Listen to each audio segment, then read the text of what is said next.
Towards our next topic. और next topic start करवाने से पहले I am just talking to you in a simple way कि आप लोग घर बैठे हैं, प्लीज़ सुरक्षित रहिए during this quarantine time and please make sure कि आप लोग प्रॉपरली स्टडी कर पाएँ।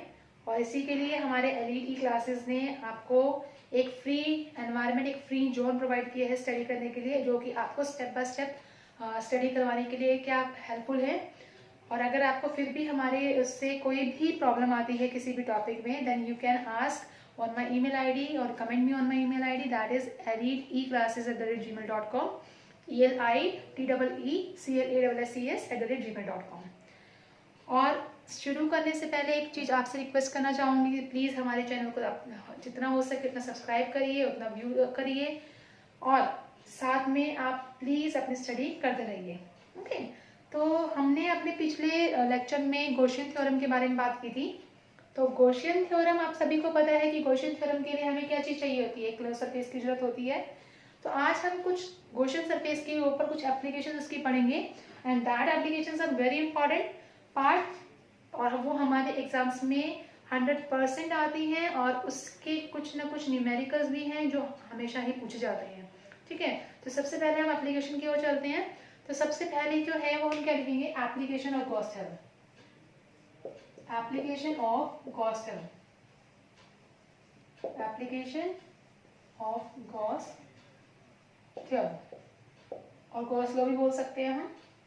अब इसमें आपकी एप्लीकेशन, सबसे पहले एप्लीकेशन क्या आती है कि आपको इलेक्ट्रिक फील्ड इंटेंसिटी निकालनी है। किस चीज के लिए, एक थिन इनफाइनाइट लॉन्ग वायर के लिए। ठीक है, what is the first application, that electric field intensity due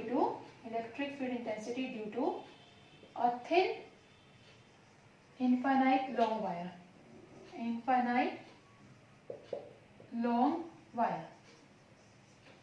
एक बहुत बड़ी वायर है, इनफाइनाइट लेंथ है उस वायर की, उसके ऊपर क्या निकालना है आपको, उसका इलेक्ट्रिक फील्ड इंटेंसिटी निकालनी है। ठीक है, सपोज करिए कि हमने एक वायर कंसिडर की, ठीक है, इनफाइनाइट लेंथ की है। यहाँ तो मैं आपको एक पर्टिकुलर लेंथ की शो कर रही हूँ, लेकिन ये कितनी है, बहुत बड़ी है, इनफाइनाइट लेंथ है। उसके ऊपर क्या है, कंटिन्यूअस चार्ज है। ठीक है, कंटिन्यूअस चार्ज इसके ऊपर, उस वायर के ऊपर लाई कर रहे हैं। This is the continuous charge on that wire, continuous charge. ठीक है, अब उस कंटिन्यूअस चार्ज की वजह से, अब आपको पता है कि अगर हमें गॉस थ्योरम अप्लाई करनी है, गॉस सरफेस, तो हमें क्या कंसिडर करना पड़ेगा, उसका एक गॉस सरफेस कंसिडर करना पड़ेगा। और अगर मैं बात करूं इस रिफिल की, ठीक है, इस रिफिल का जो आपका गॉसियन सरफेस है वो कैसा है, it is a cylindrical form. ये एक स्ट्रेट, सपोज करिए एक स्ट्रेट, आपकी इनफाइनाइट लेंथ तो नहीं है इसकी, लेकिन एक पर्टिकुलर लेंथ है। इस लेंथ के ऊपर जो सरफेस है वो हम क्या ले रहे हैं, एक सिलेंड्रिकल फॉर्म कर रहे हैं। इस लेंथ के ऊपर एक सरफेस ले लिया, क्या, that is a cylindrical form. Similarly यहाँ पर हमें क्या करना है कि एक इनफाइनाइट लेंथ की लॉन्ग वायर पे हमने क्या करना है, एक गॉसियन सरफेस कंसीडर करना है, और वो हमने क्या ले लिया, let it be a cylinder. ठीक है, ये हमने क्या ले लिया, इसका Gaussian surface, let it be a cylinder. तो हम इसके एक गॉसियन सरफेस को ड्रॉ करेंगे और ये क्या होगा आपका, सिलेंड्रिकल फॉर्म में होगा, ये होगा आपके पास गॉसियन सरफेस। ठीक है, that should be in the cylindrical form. ये आपके पास गॉसियन सरफेस आ गया। ठीक है, सिलेंड्रिकल फॉर्म का। यहाँ से आप इसको इंक्रीज कर सकते हैं, because it is infinite wire, तो हम इसको क्या कर सकते हैं, इंक्रीज कर सकते हैं इसकी लेंथ को। आई होप आपको यहाँ तक समझ आया हो। ठीक है, अब आगे चलने के लिए हमें सबसे पहले इनके क्या करना पड़ेगा, छोटे से सरफेस को क्या करना पड़ेगा, कंसीडर करना पड़ेगा। अब हमने क्या किया, सबसे पहले इसके गॉसियन सरफेस को ड्रॉ किया और फिर उसके बाद हमने क्या करना है, उसके इलेक्ट्रिक फील्ड को देखना है, और साथ में हमने क्या करना है, नॉर्मल वेक्टर, और साथ में सरफेस को देखना है। अब सबसे पहले हमारे पास यहाँ पर कितने सरफेस है, सपोज करिए इनफाइनाइट वायर थी, इसका एक फर्स्ट सरफेस हो गया, सेकंड सरफेस क्लोज सरफेस है, और जो थर्ड सरफेस होगा वो क्या होगा, एक कर्व पाथ, थर्ड सरफेस। ठीक है, यहाँ पे क्या होगा, हर जगह पे सेम होगा। तो हमने क्या कंसिडर कर लिया कि सपोज करो फर्स्ट पार्ट आपका उस सरफेस का यहाँ पे, ये आपका फर्स्ट पार्ट आता है, फर्स्ट रीजन। ठीक है, हमने इस सरफेस को क्या मान लिया, लेट इट बी ds, क्या मान लिया, ds। ठीक है, अब सेकंड सरफेस यहाँ पे कंसिडर किया, आपका यहाँ पे है ये सेकंड सरफेस, इसको भी क्या कंसिडर किया, लेट इट बी ds। ठीक है, अब एक सरफेस ये हो गया, एक सरफेस इसके आगे वाला हो गया। ठीक है, और अब हमने कौन सा लिया, अब इसके कर्व पाथ का। अब ये कर्व पाथ हम कहीं पे भी ले सकते हैं, लेट इट बी दिस। ये हमारे पास क्या हो गया, next surface, third surface, that is ds। ये आपका थर्ड सरफेस हो गया, ये आपका सेकंड सरफेस हो गया और ये आपका फर्स्ट हो गया। 3 सरफेस हो गए। अब हम सभी को पता है कि इलेक्ट्रिक फील्ड की वजह से जो डायरेक्शन होती है, अगर पॉजिटिव चार्ज है तो उसकी डायरेक्शन कहाँ होगी इलेक्ट्रिक फील्ड की, पॉजिटिव चार्ज की वजह से आउटवर्ड डायरेक्शन में लाई करता है। अगर मैं इसके बारे में देखूँ, अगर इसके ऊपर पॉजिटिव चार्जेस हैं तो इलेक्ट्रिक फील्ड कहाँ लाई करेगी, आउटवर्ड डायरेक्शन में, तो इसकी इलेक्ट्रिक फील्ड कहाँ लाई करेगी, it's along the outward direction, E vector, ठीक है, आउटवर्ड डायरेक्शन में इसकी लाई करेगी। और अगर मैं इसके सरफेस एरिया के बारे में बात करूँ, नॉर्मल वेक्टर जो आपका एरिया वेक्टर होता है वो कहाँ लाई करेगा, इसके परपेंडिकुलर लाई करेगा।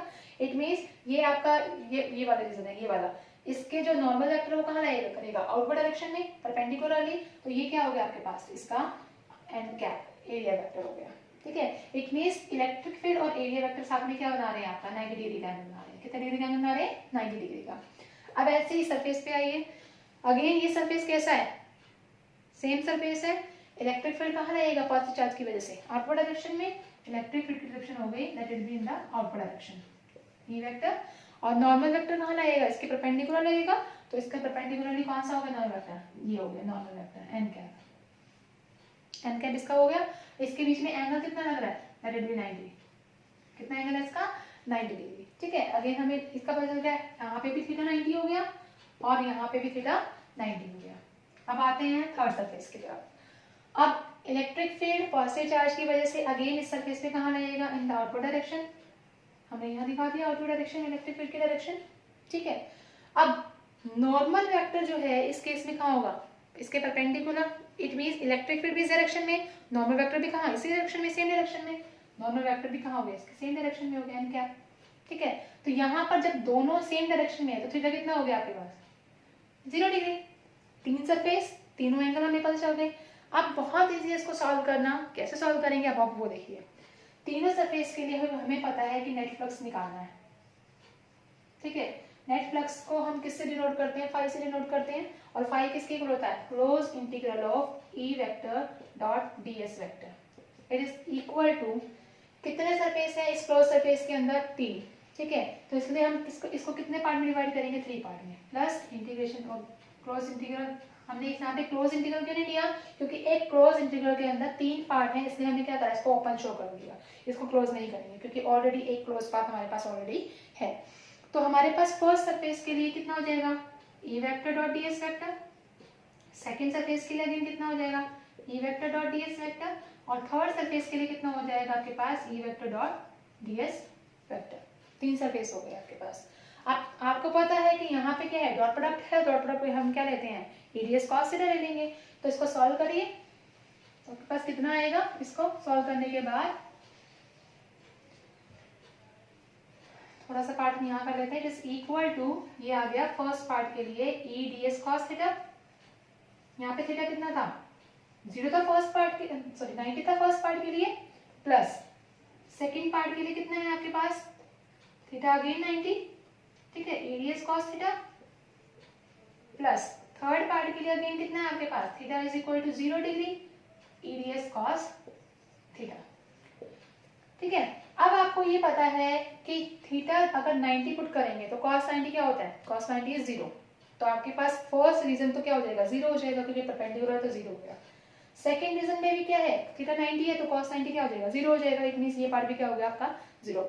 अब लेफ्ट कौन सा रह गया, थर्ड पार्ट। थर्ड पार्ट में थीटा कितना है 0, तो cos 0 कितना होता है 1। तो आपके पास यहाँ पे क्या रह गया, it is equal to 0 plus E D S का integral, integral of E D S. कौन सा पार्ट है ये, थर्ड पार्ट आपका, ठीक है।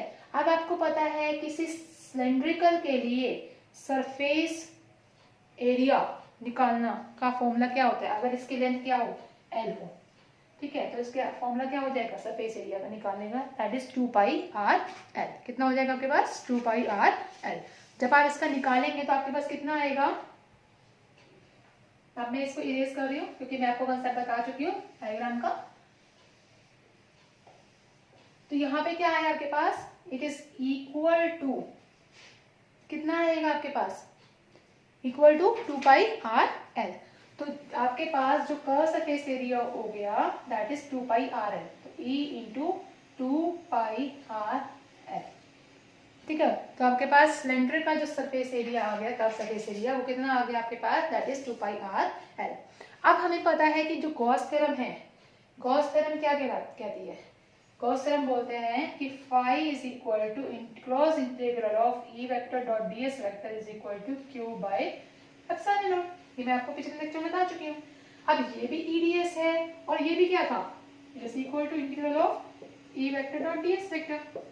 दोनों को कंपेयर कर सकते हैं। जब आप इसको फर्स्ट और सेकंड को कंपेयर करेंगे तो आपके पास क्या आएगा, कंपेयर करिए, e 2πrl is equal to q by epsilon naught. ठीक है। अब यहां से अगर आप निकालते हैं e की वैल्यू तो e कितना आएगा, e is equal to q by 2πrl into epsilon naught. ठीक है। अब यहां से एक रिलेशन आपको नजर आ रहा है, q बाय l। ठीक है। चार्ज पर यूनिट लेंथ को हम क्या बोलते हैं, लीनियर चार्ज डेंसिटी, जिसको हमने किससे डिनोट करते हैं, लैम्डा से। तो हमारे पास फॉर्मूला था lambda is equal to q by l। ये आपने फॉर्मूला पढ़ रखा है लीनियर चार्ज डेंसिटी का। तो यहां से हमारे पास क्या बचा, it is equal to e is equal to, यहाँ पे क्या हो गया, q बाय l किसके इक्वल है, लैम्डा में, lambda by 2πr epsilon naught. यहाँ से आपका जो रिलेशन आ गया वो कितना आ गया, 2π, या फिर आप सिंपल भी कर सकते हो, क्यू बाय एल को आपने लैम्डा कर दिया, नहीं तो आप क्यू की जगह क्या लिख सकते हो, lambda into L, lambda L से एल कैंसिल हो जाएगा, आपके पास सिंपल ही आ जाएगा। ठीक है, 2πr बाय एप्सिलॉन नॉट। तो ये आपके पास क्या आ गई, इलेक्ट्रिक फील्ड इंटेंसिटी आ गई, किस चीज की, due to a infinite long thin wire.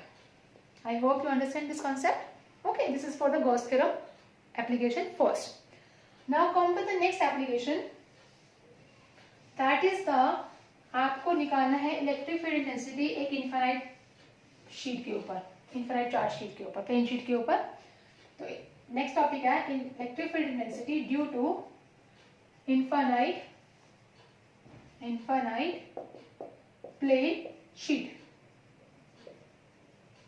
Plane sheet. ठीक है, एक इनफाइनाइट प्लेन शीट है, उसके ऊपर क्या निकालनी है आपको, इलेक्ट्रिक फील्ड इंटेंसिटी की वैल्यू निकालनी है। अब एक इनफाइनाइट शीट का हम कैसे बोल सकते हैं, सपोज करिए कि मेरे पास ये शीट है, सपोज इट, ये हमारे पास शीट है। ठीक है, इसको मैं फोल्ड करके दिखा देती हूँ, ये शीट है, इस शीट के ऊपर बहुत सारे चार्जेस हैं। ठीक है, ये इनफाइनाइट शीट हमने ऐसे ले ली, इस शीट के ऊपर क्या होगी, बहुत सारे चार्जेस हो गए। अब उस चार्जेस को हमने क्या दिखाना है, उसका एक गॉसियन सरफेस दिखाना है।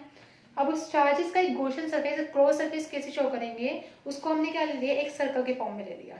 और जैसे आप उस सर्कल की फॉर्म लेंगे, आपको पता है कि अगर कोई भी सर्कल है तो उसका जो गॉसियन सरफेस रहेगा वो कैसा होएगा, सर्कल की फॉर्म में होगा। सर्कल की फॉर्म में होगा तो इट मींस वो क्या बना देगा, सिलेंडर बना देगा। तो हमने क्या किया, एक प्लेन शीट ली,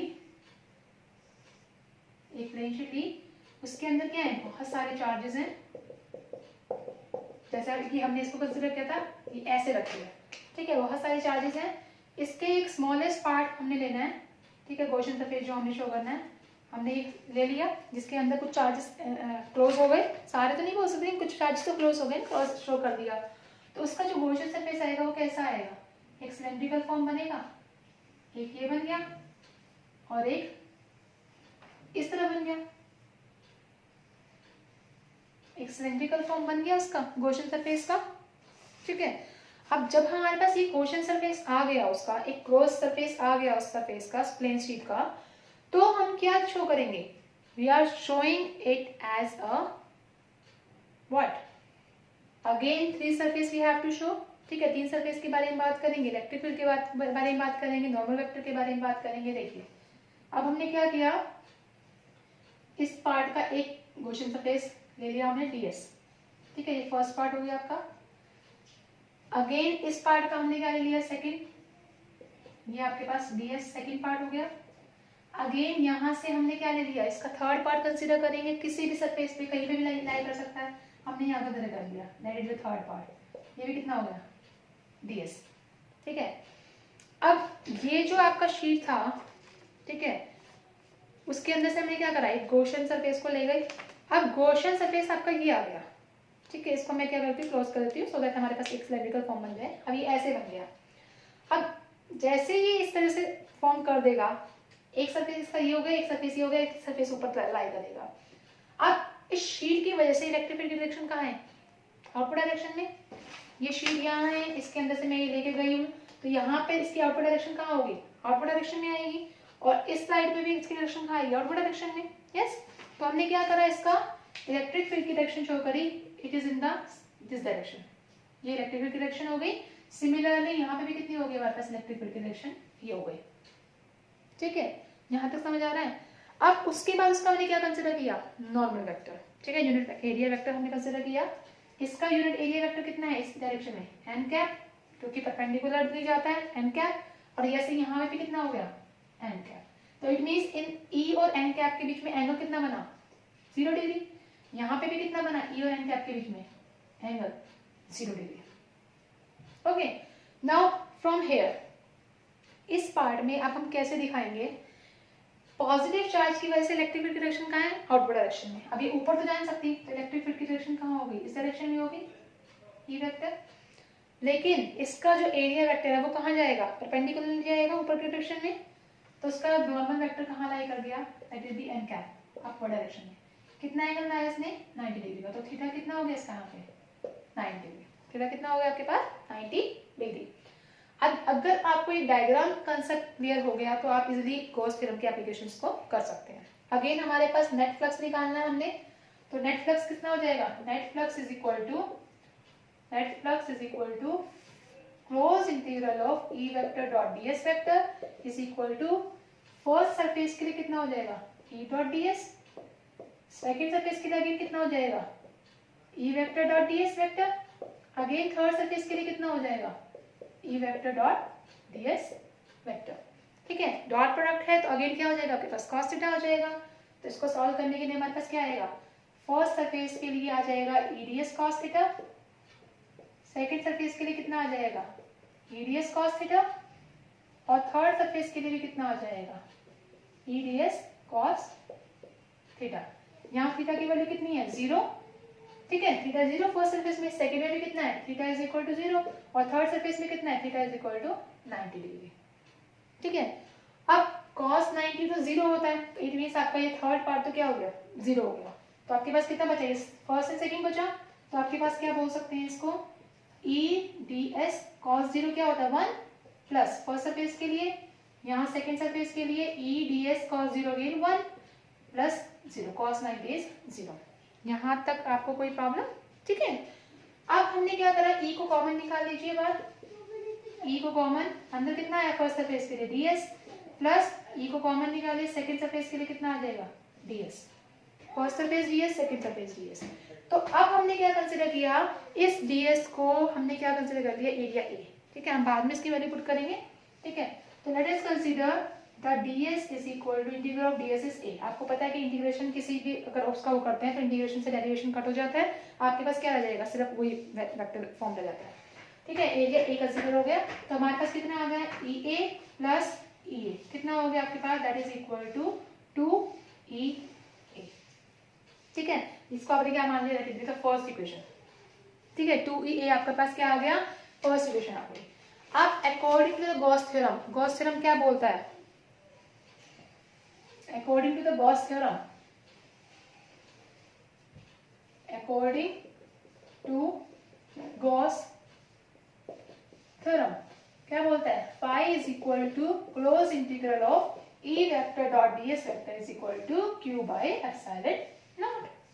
ठीक है, आपको ये बताया था मैंने आपको प्रीवियस लेक्चर में। अब यहां से अगर मैं फर्स्ट और सेकेंड इक्वेशन को कंपेयर करूं, because this is also equal to close integral of E vector dot ds vector.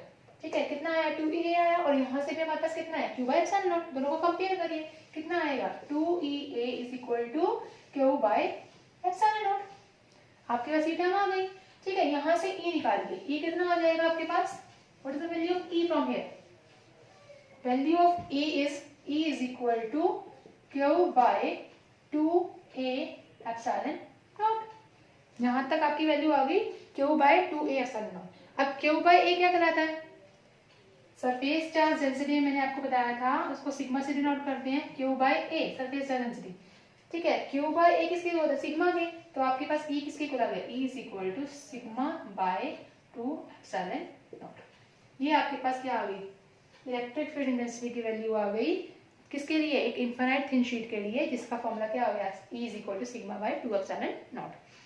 तो these are very important topics, okay, और ये आपके एग्जाम पॉइंट ऑफ व्यू से बहुत ज़्यादा इंपॉर्टेंट है।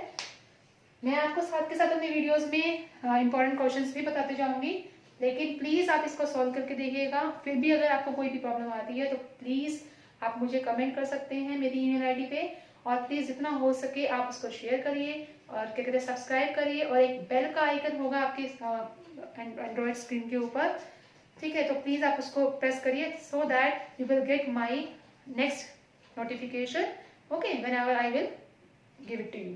Thank you so much. Please be safe at your home and study safe. Thank you so much.